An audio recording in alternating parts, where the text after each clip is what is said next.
ببینید دیشب یک همچین نموداری جلوی دوربین به ملت نشان داده شد برای اینکه بگن رتبه فساد در ایران بالا رفته است. این دولت پرچمدار مبارزه با فساده، بنده پرچمدار مبارزه با فساد هستند.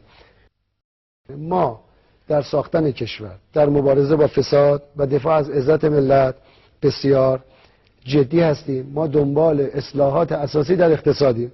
از یه طرف به ما ایراد میگیرن چرا زیادی شجاعت دارید، از یه طرف میگن شما دروغگو و ترسو هستید. دروغگو کسی است که خائنه. به ما میگن دروغ میگید. آیا هسته شدن دروغ است؟ فضایی شدن دروغ است؟ پیشرفت‌های بیوتکنولوژی دروغ است؟ پیشرفت‌های نانوتکنولوژی دروغ است؟ 20000 اختراع دروغه، 20000 مقاله علمی در جهان دروغه، راه آهن اصفهان شیراز دروغه، کرمانبند دروغه، این همه مدرسه و بیمارستان، کارخانجات صنعتی دروغه، 40000 کیلومتر راه روستایی آسفالت شد دروغه، این بزرگراه‌ها دروغه، سیمان در بازار وفور اینها دروغه، این همه پتروشیمی افتتاح شد اینها دروغه، این همه تولید گاز در کشور اضافه شد اینها دروغه، چند هزار روستا رو ما گاز دادیم اینها دروغه، این همه سد ساختیم، این همه شهرها رو آبرسانی کردیم اینها دروغه.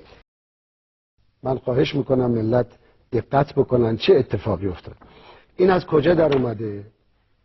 من سوالم اینه چرا متوسل به این کارها میشید برای اینکه بگید احمدی نژاد دروغ میگه؟ خب این چه چیزی داره؟ این بیادبی نیست؟ ما بیادبیم یا کسانی که این کارها رو میکنن؟ میخواد بگه که این دولت دروغگوست. این خوبه؟ این ادبه؟ این انصافه؟